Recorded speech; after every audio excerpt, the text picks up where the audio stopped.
Majama, mbona wale wajaste waliamua kumanyuria Mwesh jana. Waliamua tu kuselect pale Ngong Road na specifically hapo kwa roundabout ya City Mochari. Sasa wajaste, hii ni theory yangu nasemanga thinking out loud. Ni mimi. Sasa mimi ukiniuliza nakwambia there are two reasons. Hawa just waliamua kuchoose Ngong Road na specifically hapo kwa roundabout ya City Mochari. Number one, hiyo place inakuanga less congested. Number two, hiyo place iko na so many escape routes. Kwa sababu ukiwa hapo kuna Ngong Road.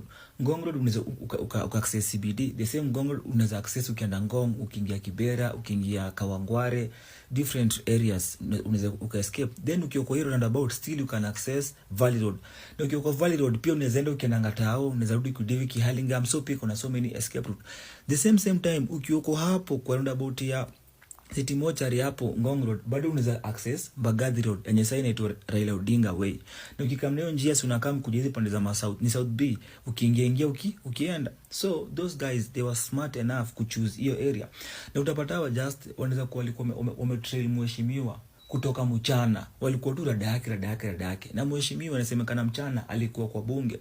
So utapata wa just walikuwa tu kimfuata hadi akitoka kwa bunge, walikuwa tu wako nyuma yake, lakini wakaona huyu just hawezi wakampigia. Kwa hiyo mitangani Uhuru Highway waliona hawezi wakampigia kwa Uhuru Highway na roundabout, because hapo tu ukichapa mheshimiwa utaingia uende wapi? Ni Bulanda, utaingia uende wapi? Alafu unajua pia pale Ngong Road ni poa because ainanga so many officers wenye wako hapo, ainanga so many officers because it's perceived that hiyo area iko tu iko safe. Understand? Juu si Kenyatta iko hapa kidogo, so ainanga so many security personnel, si hivyo sana. So hapo wali choose na ikaofa a perfect opportunity for them to target Mwesh. Plus hiyo place kuna kuorganize ma traffic lights. So hizo area wasiwaga wapiti tu. So high chances waliamua pia kuchagua hiyo saa moja because they knew saa moja kuna kogana ka jam kidogo. So definitely they knew umse atafika mahali atasimama.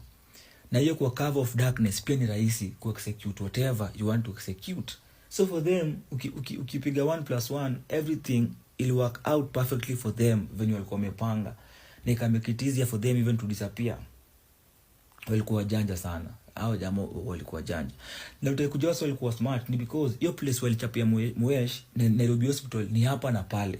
So they knew hawakuwa na any room for error. Hawakuwa na any room for error because walijua wangemess kidogo ama kukumshoot kidogo na wahate. Huyo mheshimiwa alikuwa na high chance ya kupelekwa hapo hospitali na angesurvive. So inamaanisha hao jamaa walikuwa wanajua from here hadi kwa hospitali ni less than 5 kilometers. So mujasi nafaa kama ni kumwai ni kumchapa ile yenye tunajua hii ata survive. Understand? Hiyo ni theory yangu wa just by the way. Na ujue ni Bulanda. When a member of parliament Ongondo Were is murdered, condolence messages flood in from leaders across the board.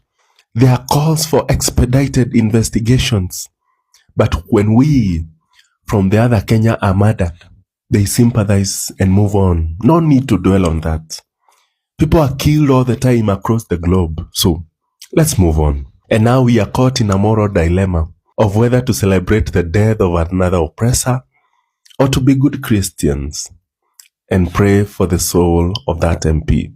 And by the way, there are claims that MP lived by the bullet, that MP lived by the sword, that many were killed in his name, many were injured in his name, that he himself committed heinous and inhumane acts. Anyway, wacha niache maneno mingi. Leo ni Labor Day.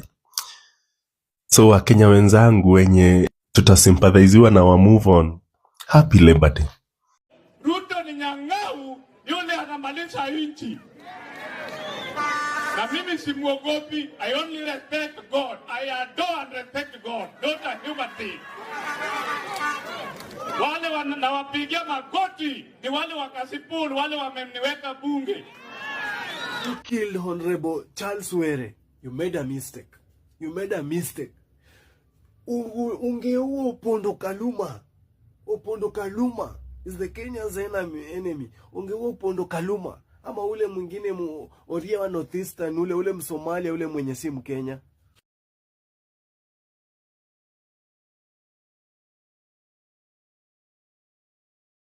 And allow me to spill the bean today, because I want these things to be in the public domain. Those who bring insecurity in Kasipul, they are not residents of Kasipul. These youths. There's a vehicle which abducted one called Brian. These vehicles moves around in Oyugis with different number plates.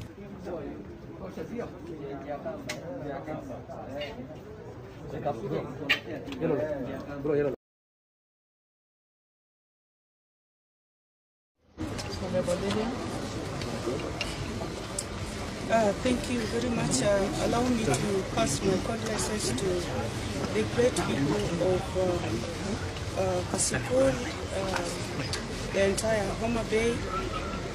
Ongondowere was my brother-in-law, and Ongondowere was a state politician, one who would never miss sessions of parliament. It is not in darkness that Ongondowere had his life threatened, a matter which he had already reported to the DCI. And I want to say this with my eyes strictly on the cameras, that the perpetrator of this particular murder is known. And there is a way of violence that is creeping up in Homa Bay politics that must be tamed by law enforcement authorities. It has ended up ending in a life gone of a member of parliament who is a servant of the people, and I don't think we are ready to lose any more. So how I pray that this matter is going to be conclusively brought to book, and we will know who murdered. With what the county commissioner said of the latest attack. Before the latest fracas, I went into a funeral in Godonyango, which after the funeral, the road was blocked. I could not pass. Luckily enough, I had the security. The following day, in our funeral in Nyatindo, immediately I arrived there before even praying. One of the notorious criminals who comes from Kachin, called a boy, stated that I will not talk there. The villagers there were angered. What happened and the process are within investigating agencies, which I don't want to address. I've been very keen for the last 6 months, including the latest. And allow me to spill the bean today, because I want these things to be in the public domain. Those who bring insecurity in Kasipul, they are not residents of Kasipul. These youths. There's a vehicle which abducted one called Brian. These vehicles moves around in Oyugis with different number plates. The security agency are briefed on this. We can't say because that people should not be coming to Kasipul, no. But if you come for a funeral with a relative, you breathe with us, you eat and you go. Why do you come with crude weapons? Even for example, if one is an aspirant, unajua mtu anataka kiti. Si ukuje tu nyemelea watu hivi utapewa. Lakini ukikuja na fujo tutakupea. If you have any information on this fracas, the best thing you could do is to walk to the police station, give a report and write a statement. And if you think you have come with a strategy to destroy the name of this executive and prestigious constituency, you have knocked the wrong door. Kidogo tu. Wape tu nafasi kidogo.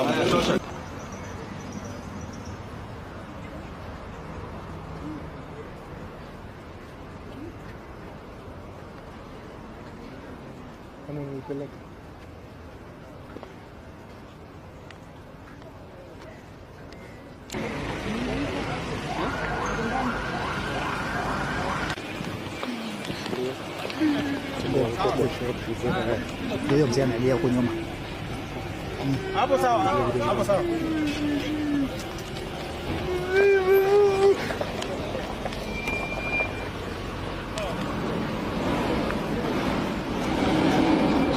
Went into a funeral in Godinyango, which after the funeral,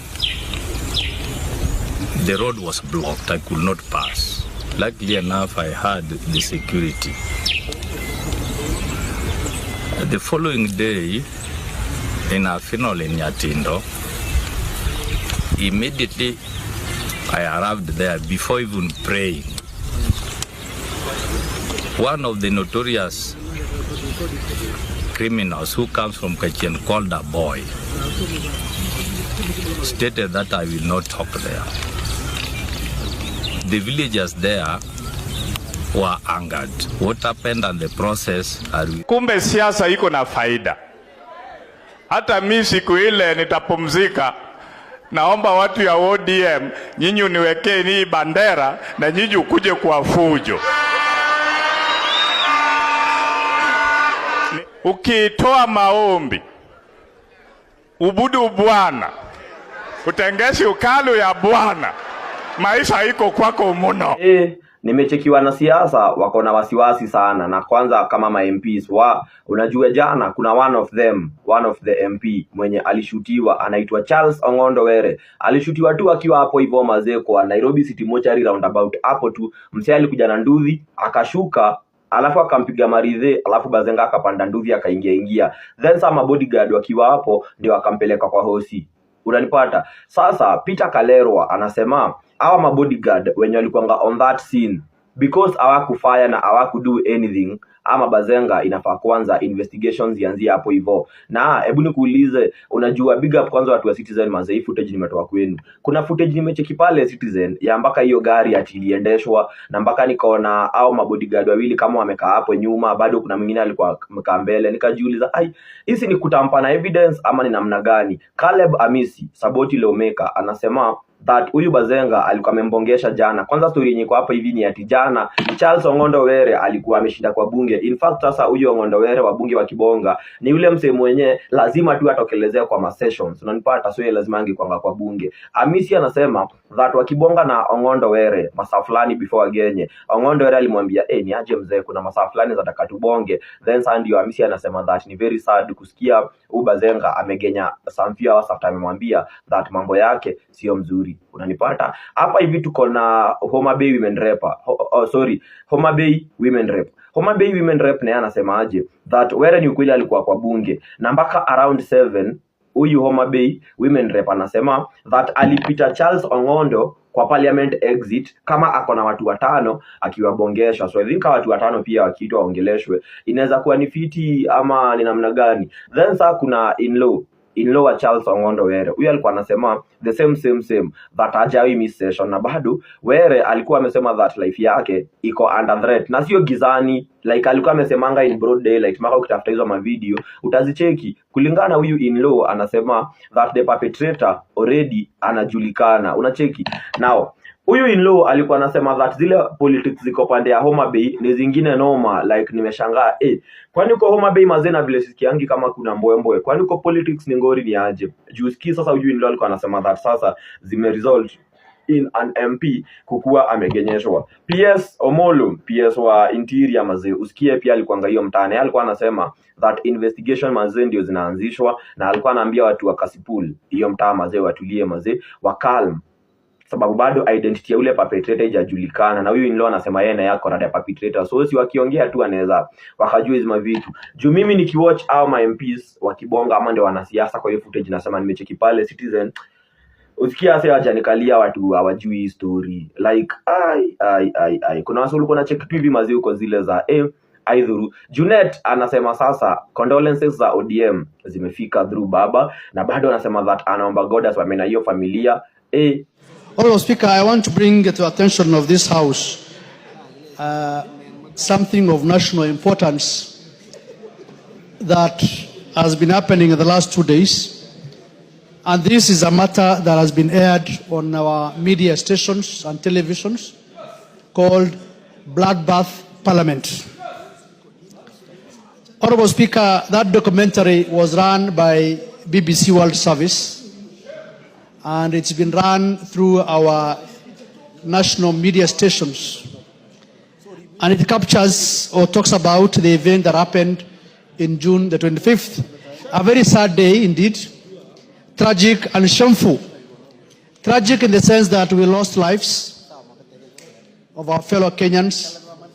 Shameful in the sense that democracy of the parliament was about to be infringed. And nevertheless, it has come at this time, a time that we have really moved on. We spoke about that issue in this House, discussed it, sympathized, mourned our fellow Kenyans who passed on during that day. However, it has come at this time again. As much as we agree that our fellow Kenyans lost their lives, unfortunately, but we also moved on to ensure that we reconcile the country as we move on. BBC World Service has attended to this matter in a way that also looked at the Kenyan society or African society as something that discriminatory, sort of, if I may say so. Honorable Speaker, it looked like our media stations also picked it up without questioning how BBC World Service aired the story. It happens world over. People are killed, our people are killed, we sympathize, we moved on. Even world over. Remember, there was the same issue or similar in Capitol Hill. BBC World Service never took the opportunity to say something. It happened in London, they never said it. It happened in many Western nations, they never said it. Above all, there's the killing of women and children in Gaza, and BBC World Service never speak about it. Unfortunately, where 50,000 have been killed so far, especially women and children by a country. They never cover those things. So I think the timing of that report, and it comes at a time when IPOA and other investigative agencies are doing an investigation, and they never shared that with them.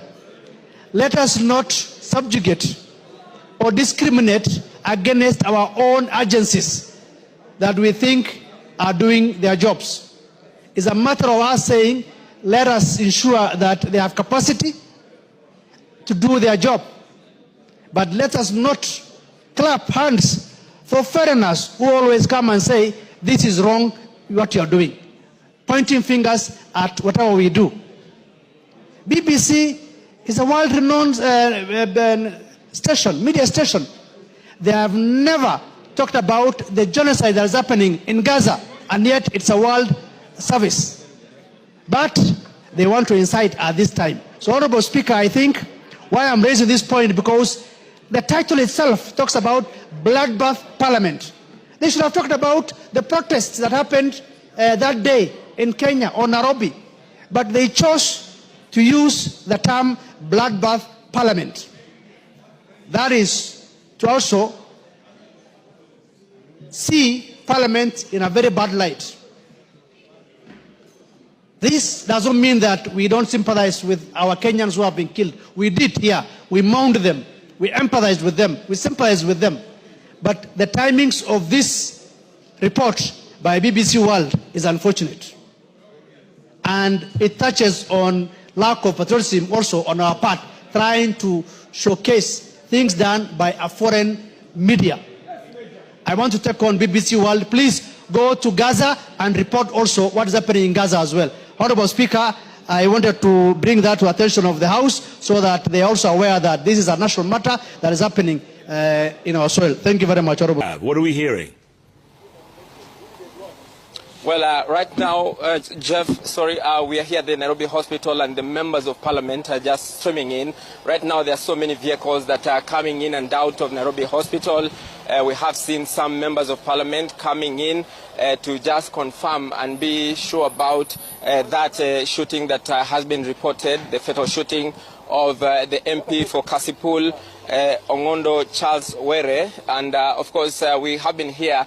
We have not been granted access to the Nairobi Hospital right now, but we have some pictures of the vehicles that are coming in. We are waiting for the PS of Interior, Raymond Omolo, Dr. Raymond Omolo, whom we have been informed that he will be making his way here to the Nairobi Hospital to probably just take a stock of what has transpired. But what we know, we have been at the city mortuary roundabout just a few minutes ago, where we saw the scene has already been cleared, but we could see some shattered pieces of glasses, or I think that is the part where the shooting was actually happening, or where it happened. And of course, we're here to wait to get a full statement. We have seen also some family members coming in, and it has been about 2 hours and 30 minutes or so since that incident, and there's still some coming, even members of the public. There's some boda riders that are also here. The Member of Parliament was very popular, and he had his support base from the ODM party, where he has been a Member of Parliament. And of course, before this shooting, there were some activities that happened in Parliament, and I'm told he was part of the members of Parliament who are discussing some of the last business of the House before the House actually closed business for recess. Remember, the MPs are due for some recess, about a month-long recess beginning tomorrow, the 1st of May. And of course, we are here to try and see whether we can also get a chance to speak to the Speaker of the National Assembly.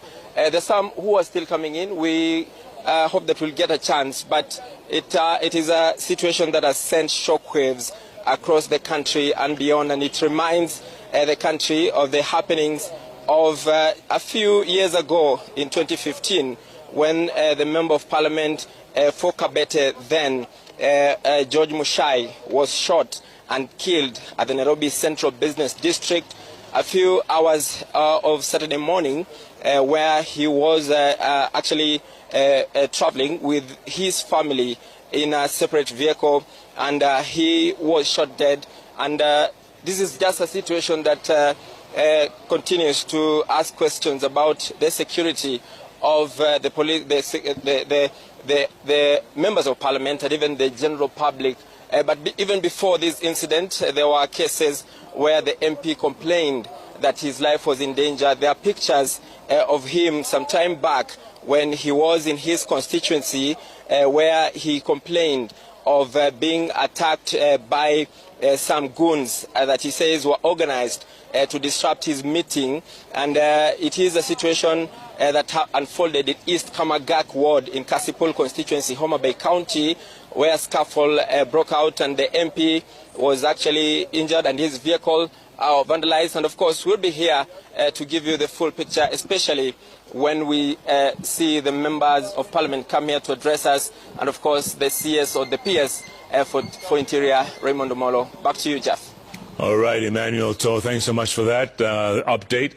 And of course, we'll be going to you throughout the evening, throughout the night, and also into tomorrow to find out exactly what happened on Ngong Road. Thanks so much. Stand by.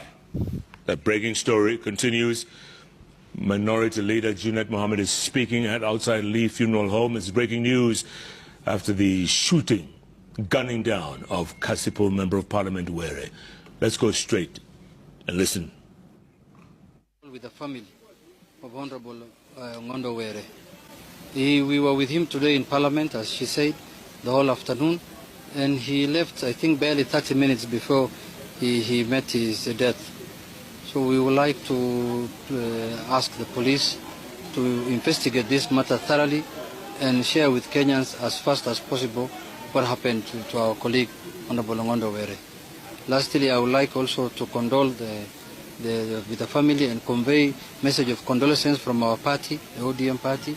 Our party leader was here with us. He just went home. He was with us in the hospital here, and he has also conveyed his condolences message. And we would like to ask the family, God to stand with them at the moment. Thank you very much. It's an extremely sad evening for the people of Homa Bay County and the people of Kasipul constituency specifically. And we'd like to, on behalf of my own behalf, my family, and the people of Homa Bay, send our deepest condolences to the people of Homa Bay, the people of Kasipul, and the people of Kenya. We have lost a great son of our soil.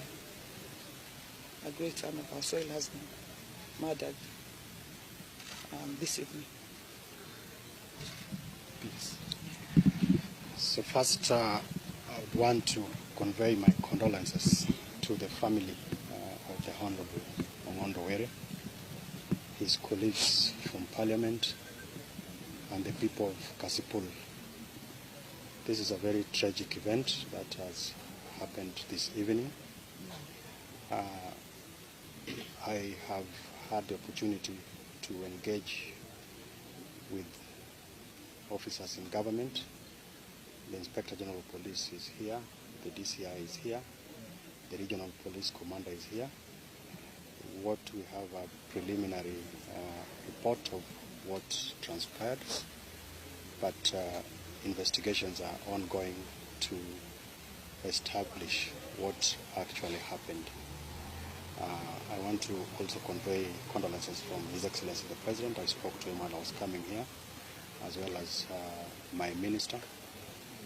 And we would want to assure the public that we will have an expedited investigation process so that we get to the bottom of what actually took place. I would want to appeal for calm, particularly to the people of Kasipul, who has lost a leader who has represented them for many years. And we are going to be sharing with the public the information as soon as the investigations are concluded. We will continue to work together with the leadership of Parliament to ensure that we go through the motions that are expected given the untimely and sad demise of the Honorable. Okay, but yes, from the preliminary investigation, when did it happen, where, what time, and what was the situation? So the MP left Parliament a few minutes around 7, and then the actual shooting happened at 7:30, around 7:30 on Ngong Road, by a passenger on a motorcycle. So, of course, we are yet to establish the exact identity of the person. As I've said, investigations are going on.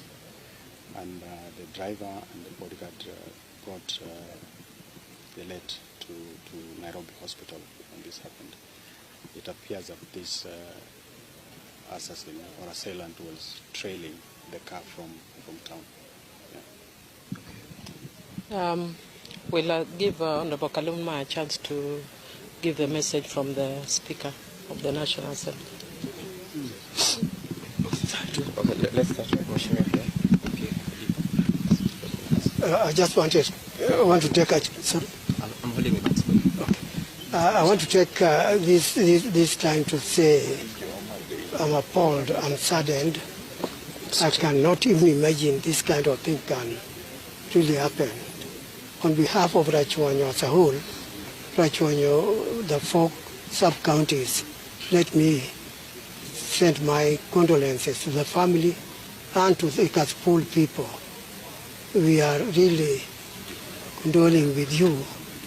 We hope everything will be okay. Thank you. Let me give before we give the woman rep and then Lillian. Thank you so much. I would want, on my own behalf, as the woman representative from Homa Bay County, on behalf of the women in Homa Bay County, we would want to register our deepest condolences to what has taken place. I want to confirm and inform the residents of the entire Homa Bay County and Kenya, Honorable Ongondo Were was with us in Parliament, as been stated, and he closely had a serious or close discussion with Honorable Ivo Bara as I saw. I passed Honorable Ongondo Were around 7 in the night at Parliament exit as he was addressing 5 MPs, and he was the one whom the MPs were listening to. I was saddened to have read the message that Ongondo Were, Mheshimiwa of Kasipul, is known. Call it to the family and may his soul rest. Went into a funeral in Godinyango, which after the funeral, the road was blocked. I could not pass. Luckily enough, I had the security.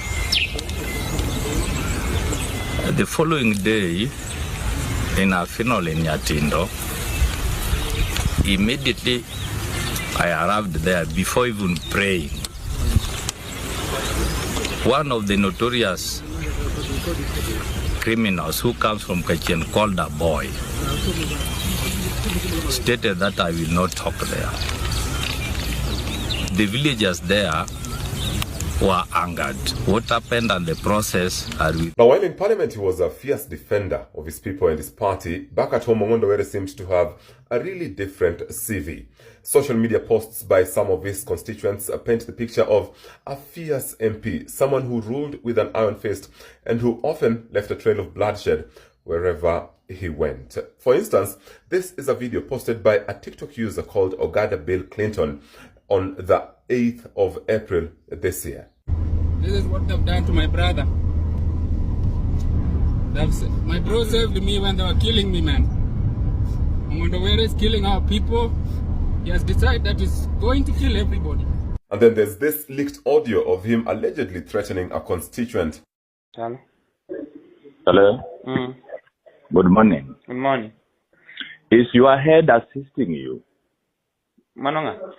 You think even if there's no power in Nyaira, you think it is the work of MP. Don't be stupid. Sleep. Don't be stupid.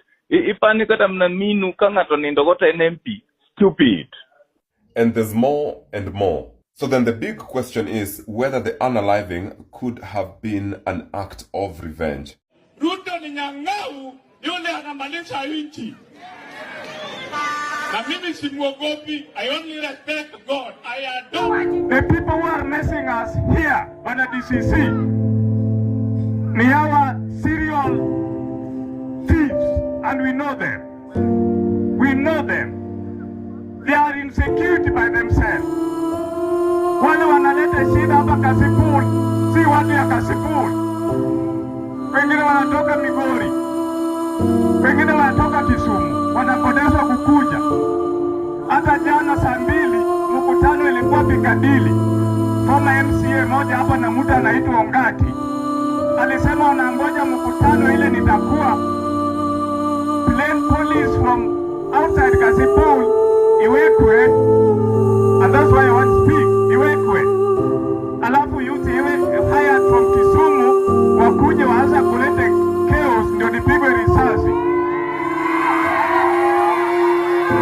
Sasa fact, I want to tell my people, nyinyi ukisikia nimewawa, nimesema na siku hiyo nikiwawa Kasipul itakuwa tena, na siwezi nikawawa kwa sababu natembea na Biblia kwa simu. natembea na Biblia kwa simu. Hata nikilala kwa pilo nikishaomba, Biblia iko chini ya pilo. Those who are accusing the... Why do you think huyu maisha yake yalikatishwa ghafla? Wengi wamesema ya kwamba alikuwa na enemies chungu nzima. Alikuwa na enemies chungu nzima. Na nimeweza kufuatilia kwa undani kabisa mambo alikuwa akiyafanya kule kwa spool kwenye constituency yake. Na ninaweza sema ni maovu. Why are many members from his constituency celebrating? Yes, instead tumekuwa tukiamini ya kwamba mtu akifa watu wanamon, but kinaya ni kwamba huku kwa constituency yake, this Kasipul MP Charles Ong'ondo, who was shot dead by gunmen in Ngong Road, kwake bana wanasherekea. Why? Kwa sababu unajua watu wakisherekea kifo chako ni kama wewe ulikuwa mtu mbaya. So wanasherekea kwa sababu wanasikia vizuri MP ameweza kuiaga dunia kwa kuinflict pain to innocent people from his constituency. We were given some graphics, we were given some videos, photos, some testimonials, other supporting documents, actually putting this guy, this man, at the center of all evil and atrocities in his constituents, to his own constituents, to his own people at Kasipul. Ani kama ulikuwa unatani against him, kama umsupporti ama umpei umuungi mkono, yeye alikuwa anahusika kabisa. Ako na gangs ama goons wake, wanakushika, wanakutandika, wanakuchapa, wanakupiga mpaka karibu unakufa. There's somebody ambao niliona hapa kwa video akiwa hospitali, mara yake yote iko nje. I was like, why could this MP do this? But we were not supposed to judge the death. Lakini this one, no. Hata kama ni politics, kaa humble, stay humble. Hii politics inakuja na inaenda. Stay humble. Lazima. Ajua, I've seen a tendency in this country where somebody anaua mtu mwingine kwa sababu anataka tu kiti. Anatafuta kiti. Look at for example, the head seat, like the presidency. Yani mtu anamwaga damu zaidi ya 1,000 people wanakufa. You are the president because of you. They die because of you. Because unataka kiti. Look for example, what is happening kule Narok. Mtu jamaa fulani tu ako very powerful, the top, ako among the top seats, ama ako the top, kwani liko nini, ako to top seat. Ati sasa anataka kunyakua hiyo shamba, anataka kugrab hiyo shamba because ati sasa ameona shamba hapo, anataka kugrab. Yani anataka kugrab shamba kila place. Now there are more than 5 people wamekufa because of that land grabbing yenye inaendelea huko. Yani mtu ako comfortable, wengine waumie, wengine wafe because anataka kuchukua hiyo shamba kwa nguvu ama kuchukua kitu fulani kwa nguvu. You have seen people at the top, for example at the top leadership, wanataka wengine wafe. Look at them. Msando was killed because of politics. Died because of politics. Eti jamaa fulani anataka kukaa kiongozi, anataka kushinda kura, anaua mwingine. Mbona hii kitu, damu ya kumwaga damu ya mtu mwingine shuali uzima? No, everybody is equal. There is no lesser human being. Every human being are equal in the eyes of the Creator. So why are you special? Why wewe unataka kuua mtu mwingine because of this? Are you special? But anyway, Nobody, we are not supposed to commit a sin with another sin. Eti tunalipisha dhambi na dhambi ingine. It's wrong.